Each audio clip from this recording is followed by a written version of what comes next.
안녕하세요. 뻘정소의 뻘짓입니다. 이번에는 이거 진짜 구하기 어려웠어요. 해외로 반출되는 건 아마 최초일 겁니다. 바로 중국 회사가 자체 개발한 최초의 게이밍 그래픽카드 무어스레드 S80입니다. 줄여서 MTT S80이라고 하는데 이 무어스레드가 이 회사의 이름이에요. 무어의 법칙 들어보셨죠? 거기서 따온 거래요. 어쨌든 이 회사는 2020년 8월에 설립되어서 알려진 것만 무려 30억 위안, 하나 5,500억을 투자받은 어마어마한 회사입니다. 심지어 이 대표가 전 엔비디아 부사장 및 중국 총책임자였대요. 와 대단해. 중국이 반도체 굴기, 미국이 제재로 인해서 좀 꺾였지만 일각에서는 여전하죠. CPU에서는 짜오신, 얘는 비어와 협업해서 이제 x86 아키텍처로 무려 윈도우가 돌아가는 녀석이고요. ARM 아키텍처의 쿰펑, 밉스 아키텍처의 룽손, DEC 알파 아키텍처의 선웨이, 스파크 아키텍처의 페이텅 이렇게 있습니다. 참고로 위에 두 개는 이제 제가 구해서 다룬 적도 있으니까 궁금하신 분들은 추천 영상 살펴보시고요. 명령어 세트 보시면 여러 개 있잖아요. 이거 오픈소스로 된 거 하나씩 잡고 개발시키는 느낌.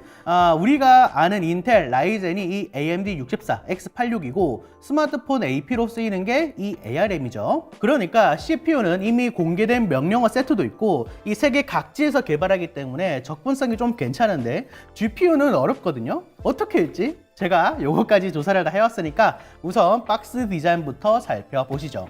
자, 생각보다 꽤 큽니다. 무어스레드, 이게 로고예요. MTT S80. 이 밑에는 제가 그 구글 번역기 돌려보니까 대충 이런 뜻이라고 해요. 이런 멘트 뻔하죠. 전체적인 디자인 자체가 약간 동양틱하긴 해요. 뭐 측면에도 비슷하게 디자인이 되어 있고요. 후면은 그냥 깔끔하게 뭐 인증 정도만 적어놨네요. 박스를 열어보면 이거 은근히 느낌 있게 만들었어요. 여기 위에는 이제 또 뭐라고 적혀 있고요.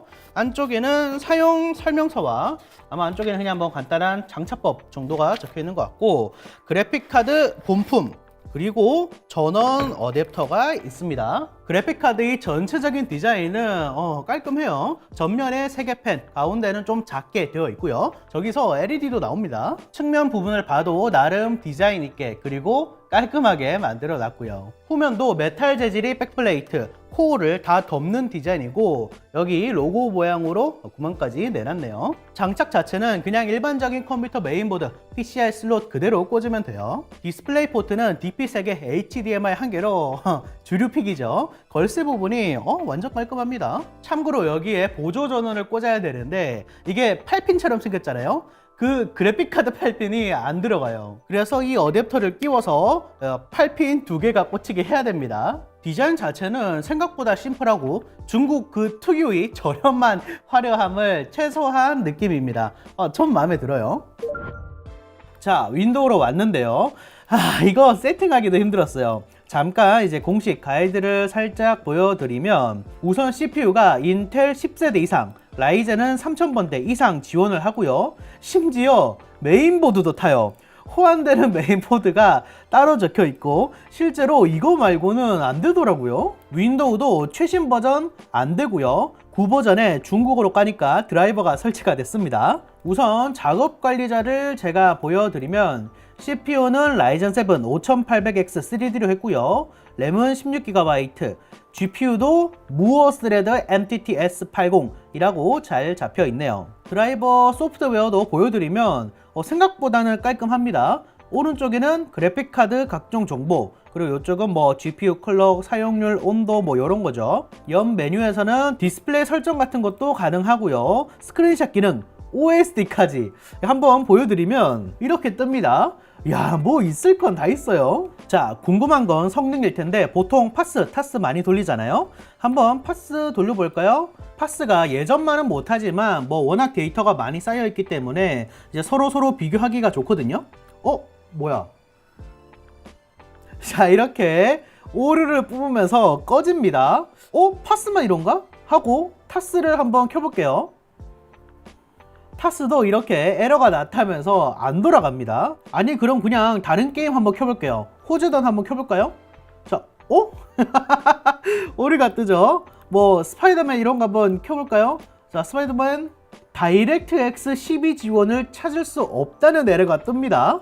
이거 사실 DX9 게임밖에 안 돼요. 한마디로 최신 API를 사용한 게임들은 전혀 못합니다. 제조사가 내놓은 공식 스펙도 보면 12나노 공정에 4096개의 무사코어, 쿠다코어 같은 거겠죠. 메모리는 GDDR6 16GB로 빵빵하고요. 8K AV1 코덱, 인코딩, 디코딩 모두 지원한다고 합니다. 참고로 공식 FP32 단정 밀도 성능은 14.4TFLOPS예요. 실제로도 이 정도가 나오긴 합니다. 그래서 순수 부동 소수점 연산력 자체는 RTX 3060과 비슷하죠. 하지만 저는 GTX 1060과 GT 1030 얘로 비교를 해볼 겁니다. 왜 얘로 하는지는 짐작이 가시죠? 테스트 세팅은 아까 보여드린 것과 같고요. 대부분의 게임은 매우 높은 옵션으로 진행을 했습니다. 그래서 다이렉트X 9 게임밖에 못한다는 점 미리 말씀드리고요. 풀 HD입니다. 일단 롤인데 아무래도 중국에서도 국민 게임이다 보니까 신경을 좀 썼겠죠.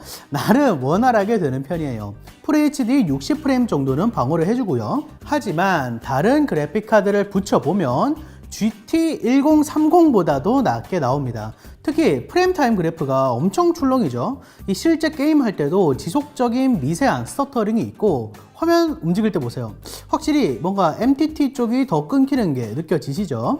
다음은 카운터 스트라이크인데 우리나라에서는 뭐 그렇게까지 매니아가 많지는 않지만 중국이나 서양권에서는 국민 게임입니다. GT1030과 비슷한 성능을 보여주는데 1060과는 2배 이상 차이가 나네요. 1060 잡기도 좀 버겁습니다. 스타2는 어떨까요? 여기도 아까 롤이랑 비슷해요. GT1030보다도 낮게 나오고 심지어 이게 리플레이인데 MTT가 스터터링으로 계속 끊겨가지고 둘이 싱크가 안 맞습니다. 근데 어쩐지 플레이 자체는 다 되긴 또 돼요. 자, 그럼 이제 K게임이 위력을 보여줘야죠. 로스트아크에서는 GT1030과 비슷해요. 하지만 지금 느껴지셨나요? 이펙트가 갑자기 튀어나오는 구간에서 약간씩 느려집니다. 지금도 느려졌죠? 이건 좀 심하네. 이렇게 보이는 프레임 자체는 잘 나와도 스터터링이 좀 심해요. 여기선 하위 1%가 3이네요. 다이렉트X 9 게임이 뭐가 있나 찾아보다가 사이퍼즈가 있더라고요. 여기가 그 게임 들어가면 나오는 광장이거든요. 근데 화면만 돌려도 이렇게 끊깁니다. 이건 좀 심하지 않나? 자, NPC한테 말을 걸 수도 있는데 말을 걸 때 약간의 시간이 필요하죠. 이 사이퍼즈가 최적화가 좀 안 좋긴 한데 다른 그래픽카드에서는 아니래요. GT1030과 인게임 비교를 해보면 당연히 GT1030보다도 떨어집니다. 사이퍼즈도 마찬가지로 스터터링이 조금 있는 편이고요. 아까 광장에서 보셨겠지만 실제로도 이 끊기는 게 체감이 될 정도예요.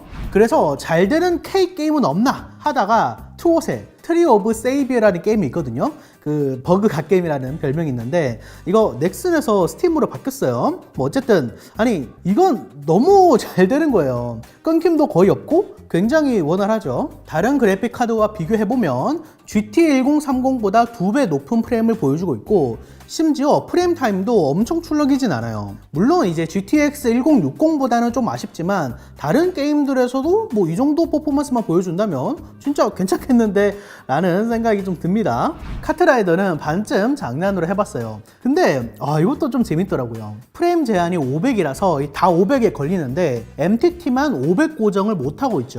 그래도 이건 뭐 워낙 저사양이라 그런지 프레임 타임이 일정하고 괜찮더라고요. 이렇게 정말 멀쩡하게 돌아가는 게임들도 있습니다. 하지만 좀 무겁다고 알려진 패키지 게임, 이제는 뭐 무거운 게임이 전혀 아니죠. 엘더 스크롤 5 스카이림에서는 좀 힘들어 하더라고요. 그래도 플레이 자체는 원활하게 되는 편입니다. 이 조금 의문인 건 부하가 높은데도 그래픽 로드율이 낮죠. 제 성능을 다 못 내고 있다는 거예요. 어딘가에 문제가 있다는 거죠. 더 무겁고 힘들어하는 게임이 있는데 바로 어쌔신 크리드입니다. 프레임이 한 자릿수예요. 심지어 이건 GPU 로드율도 높은데 이래요. 뭔가 또 문제가 있단 거죠. 이런 패키지 게임에는 어울리지 않는 것 같습니다. 그래도 다행인 건 뭐 깨지건 하는 거 없이 실행 자체는 다 잘 되고 그래픽도 다 구현을 해주긴 하더라고요. 또 하나 중요한 중요한 건 전성비일 텐데요. 소프트웨어에는 안 나와서 풀로드 전력 소모를 직접 측정해봤어요. 꽤 많이 먹더라고요. 250W 가량을 소모하는데 이건 RTX 3060보다도 많이 먹는 수치고요. GTX 1060에 비해서도 마찬가지예요. 심지어 1060은 16나노인데, 즉 시스템 드라이버 단에서 전력 컨트롤이 미숙하거나 혹은 코어 자체가 굉장히 비효율적이라는 뜻이겠죠. 한마디로 평가하자면 처참한 성능입니다. 게임에 따라 좀 다르기도 하고요. 이게 아키텍처상 DX11도 된다던데 어쨌든 지금은 안 되고요. GT1030과 비슷하거나 못한 게임이 대다수고, 이 GT1030이 GTX 560이랑 비슷하거든요. 즉 13년 전 중고평 게이밍 GPU랑 성능이 비슷하다는 겁니다. 자, 그럼 분해도 한번 해볼까요? 생긴 것 자체는 일반적으로 볼 수 있는 그래픽 카드이기 때문에 아마 그렇게 다를 것 같진 않아요. 나사를 제거하면 이렇게 슈라우드만 분해가 되는 그런 느낌이고, 이쪽 위에 또 나사가 있네요.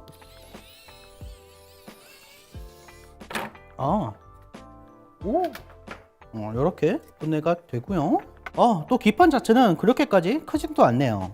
자, 이렇게 분해를 완료했는데요. 온도 자체는 아까 보셨다시피 그렇게까지 높지 않아가지고 이 정도로도 충분히 커버가 되는 것 같고요. 중앙에는 무어 스레드라고 마킹되어 있는 코어, 이게 처음부터 써머리 좀 덕지덕지 발려 있어가지고 주위에 좀 넘쳤는데 좀 없는 것보다는 많은 게 좋죠. 주위에는 삼성 GDDR6 2GB 램 8개로 총 16GB를 구성하고 있고요. 역시 램은 삼성이죠.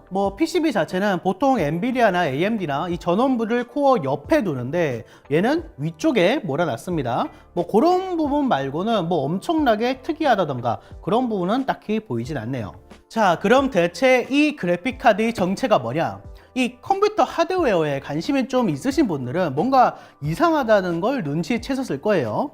이 회사가 2020년 8월에 설립됐는데 신규 아키텍처 개발에서 제품 발매까지 2년? 너무 빠르죠. 심지어 이건 첫 게이밍 GPU지 이미 산업용으로 몇 개 내놓기도 했었어요. 제가 정보를 좀 찾아보다가 중국 TV에서 한 인터뷰 영상 같은 게 있더라고요. 보시면 10월 1일에 사무실을 열고 11월 1일에 아키텍처 개발을 시작하고 쭉 내려와서 FPGA 데모, 이게 그 코어 시제품 같은 거거든요. 1월 20일입니다. 2달 만에 아키텍처 개발이 끝난 거고, 8월에 PCB 레이아웃 짜고 12월 25일에 제품 출시를 한 거죠. 말이 안 되죠. 사실 이 MTT S802 GPU 아키텍처는 이메이션이라는 회사의 파워 VR 아키텍처를 가져온 거예요. 근데 이 파워 VR 아시는 분들은 아시겠지만 저전력에 성능이 좀 낮거든요. 지금 나오는 이거 M.2로 작동하는 GPU인데 여기에 들어가는 게 이메이션 칩이에요. 예전에는 아이패드용 애플 AP의 GPU로 들어간 적도 있고요. 한마디로 파워 VR 아키텍처는 저전력, 고효율을 지향하는 작은 코어라 생각하시면 돼요. 그걸 무어 스레드에서 이제 IP를 사다가 이리저리 볶아가지고 내놓은 거죠. 그래도 나름 2020년 8월에 나온 최신 VXT 아키텍처를 쓴다고 하는데, 결론적으로 이게 어떻게 가능하냐? 이메이션 그룹이 2017년에 중국 정부가 소유한 벤처 투자사의 자금을 받은 회사에서 인수를 했기 때문이죠. 차이나머니가 무서워. 물론 이제 파이프라인을 잘 설계하고 최적화를 잘 하면 모르겠지만 근본 자체가 고효율 코어이기 때문에 소위 말하는 무거운 게임들에서 비효율적이고 내부적인 병목으로 인해 제 성능을 못 내는 거죠. 그래서 순수 연산 성능은 RTX 3060급이지만 그보다 못한 게임 성능을 보여주는 겁니다. 그렇다고 얘네들이 건든 게 없냐? 그건 또 아니에요. 코어를 무사라고 명명했잖아요. 이게 쿠다온 무사라고 엔비디아 쿠다 명령어와 호환이 된다고 해요. 정확히는 쿠다 코드 전송을 지원하는 거라고 합니다. 근데 아직 호환되는 프로그램은 없어요. 그 중국 프로그램은 있는 것 같던데 V-Ray, 시네마 4D, 블렌더 이런 유명 작업 프로그램들이 전부 MTT를 인식을 못해요. 그 멋진 탱크 하나 렌더링 한번 해보고 싶었는데.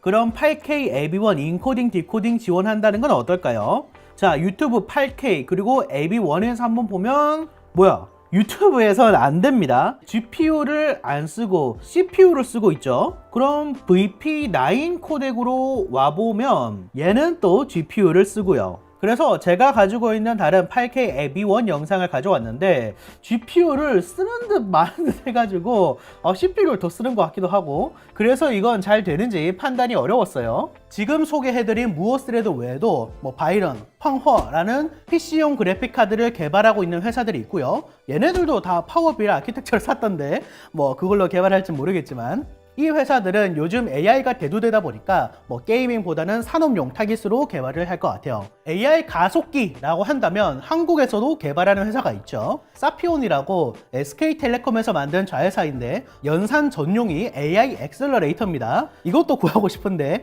혹시 관계자 있으면 연락 주세요. 자, 얘기가 조금 샜는데 가장 중요한 건 가격이겠죠.